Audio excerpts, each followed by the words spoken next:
Wow, you guys send in some seriously heavy stuff for us to unpack today. Oh, yeah. Reflections from Brother Andrew's book, If I Perish. Powerful book.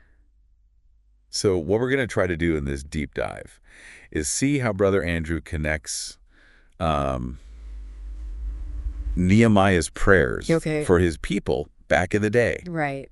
to how we can think and pray for persecuted Christians all over the world today. Yeah, it's a really interesting comparison, especially coming from someone like Brother Andrew. I mean, you think about his years, decades, with open doors, all that work chronicled in God's Smuggler. Right. He's got, like, firsthand experience with persecuted Christians globally. Absolutely. This isn't theory for him. Exactly. So we want to pull out like the most important things from his perspective on why prayer, but also action, Right. are so crucial when we think about the suffering of Christians internationally. Yeah. And he shares something right away at the very beginning that just hits you hard. Yeah. He talks about this last conversation he had with Pastor Haik Hovsepian-Mehr in Iran. And Pastor Haik told him, "Brother Andrew, when they kill me, it will be for speaking, not for being silent." Wow. He didn't even say if, he said when. Powerful. And tragically, Pastor Haik was killed the next month just for his faith. Yeah, that really sets the stage for how serious this is. For sure. And what Pastor Haik said really highlights a core point that Brother Andrew makes. Millions of Christians in really tough, dangerous places pay a huge price for their beliefs. Yeah, and that price goes up often, when they choose to be open about it. It's true. And it leads to this deep conviction that Brother Andrew has that we are actually living in what he calls the most cruel period of history In terms of, regarding the persecution of Christians. oh, It's a tough thing to hear. it is. But he believes that more people are facing hardship and even death for following Jesus now more than ever before. More than any other time in history. Yeah. And he brings up something really powerful, this truth that shines through in the stories of those who suffer. What's that? Their willingness to die for Christ and even forgive those who hurt them Yeah, holds a powerful message. it really does. So to understand how we should respond to this, Brother Andrew points us to the example of Nehemiah. Okay. Now, if anyone out there needs a quick refresher on Nehemiah, Right. who was he, and why does Brother Andrew think his story is so important for us now? So Nehemiah, as Brother Andrew explains, he was part of this small Jewish community living in exile in what's now Iran. Okay. So picture him, he's like a high-ranking official in a foreign government, right? Okay. And he gets news that his hometown, Jerusalem, is destroyed. Totally destroyed. Not just physically, but like their spiritual heart, the temple, is totally desecrated. Oh, wow. This is more than just bad news. It's a personal crisis that makes him gotta do something. He's got to act, yeah. Right. And how does he initially react? Brother Andrew describes it as like intense grief. He just sits down, weeps for days. Yeah. This wasn't just like a moment of sadness. It was a deep sorrow that pushed him into action. He saw the need. He saw the need, the desperate need, and it was like a call to action. And a personal call. A personal call, yeah. So how does this connect to Christians today? This is where Brother Andrew connects the dots, between God's people in Jerusalem then and the suffering of Christians in many places around the world today. He talks about this concept of the vanished church, The vanished church. where Christianity has been like wiped out over generations because of persecution. Wow. And he reminds us that when new churches spring up in tough places, hardship, suffering, it's just part of the deal. It makes you really think about how we react when we hear about Christians being attacked, imprisoned, or facing like unimaginable difficulties just because they follow Jesus. It does. So this initial response from Nehemiah was powerful. Uh-huh. But Brother Andrew highlights that the passion behind Nehemiah's prayer, that was even more important than the specific things he asked for. Okay, so what are the key parts of this passion that Brother Andrew identifies? Yeah, he brings it down into three main things. First is Nehemiah's zeal for the glory of God. Okay. He points out how Nehemiah reminded God of his promise to gather his people from all over so they could worship him openly. Where is that in Nehemiah? You can find that in the book of Nehemiah, chapter 1, verses 8 and 9. Got it. And here's where it gets really interesting. Brother Andrew throws out this really direct question to us. Lay it on me. Do we pray primarily for God's reputation, for his name to be honored? Or do we mostly just pray for our own needs and wants? That's a good question. It makes you think about what's really driving your prayers. Exactly. Are we thinking bigger than just ourselves? Yeah. The second thing Brother Andrew points out is Nehemiah's love for his people. Okay.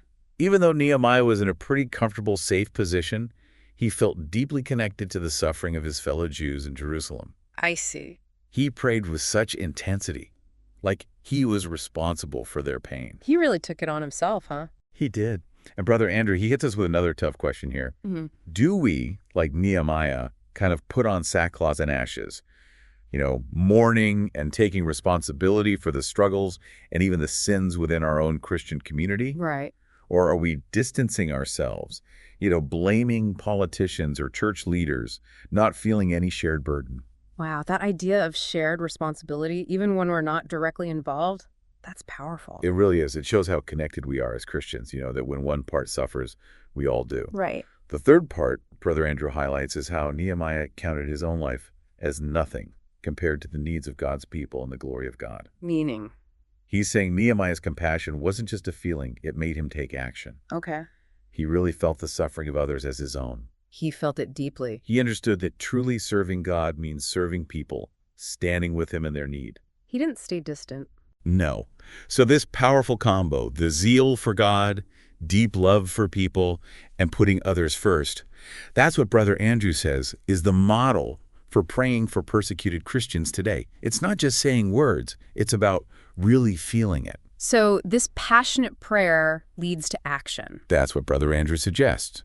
He then points to something specific in Nehemiah's prayer. What's that? His bold request to find favor with the king. Right. This was a big deal. It was risky to ask something from a powerful foreign ruler who didn't share his faith. He was really putting himself out there. And Brother Andrew connects this to the fear that Christians in hostile countries feel today toward their own governments. Makes sense. But what's really insightful is Brother Andrew's encouragement for us to pray for favor, specifically for Christian leaders in these tough countries. Interesting. Why Christian leaders? Because he believes that all leaders, no matter what they believe or the system they're in, are ultimately accountable to God. So it's not just praying for the safety of each persecuted Christian, but strategically praying for those in charge, that they might experience God's favor. Even in places that seem closed off to the gospel. Exactly. And Brother Andrew goes even further. He suggests that by earnestly praying for this favor, we become instruments, through which God can extend that favor to those leaders. Wow. And he tells this really moving story about visiting a Christian community that had been hit hard by violence. Oh, no.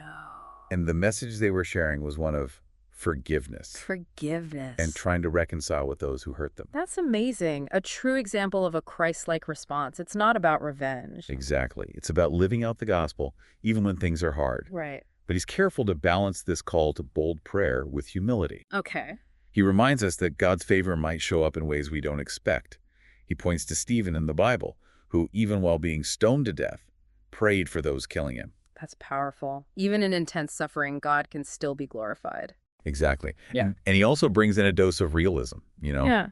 Even after Nehemiah got the king's approval, he still faced years of opposition and challenges rebuilding Jerusalem. So praying for favor doesn't mean a smooth ride. Right. It's more about doing what's right, no matter the obstacle. It's about following God's will. Yeah. Yeah. So bringing it back to those core attitudes for prayer, that Brother Andrew highlights from Nehemiah, it's that intense zeal for honoring God. Okay. And that deep compassion, that genuine concern for people's well-being. Right. But then he adds this third crucial element From the story of Esther, her attitude of, if I perish, I perish. Right. It's about trusting God, even if it costs us everything. It's about giving the outcome to God after we've prayed and acted faithfully. It is that surrender, that trust. So to sum it all up, what we've seen from Brother Andrew is just how important, vital, really informed and passionate prayer is for Christians facing persecution. Yeah. And he points to Nehemiah as this powerful model for us, right? Mm-hmm. A model of unwavering zeal for God's glory,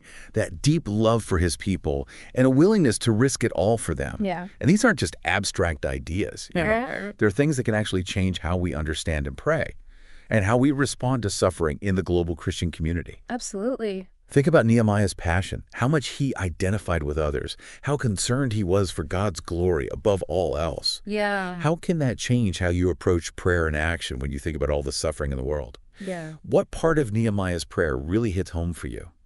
And what can you do about it?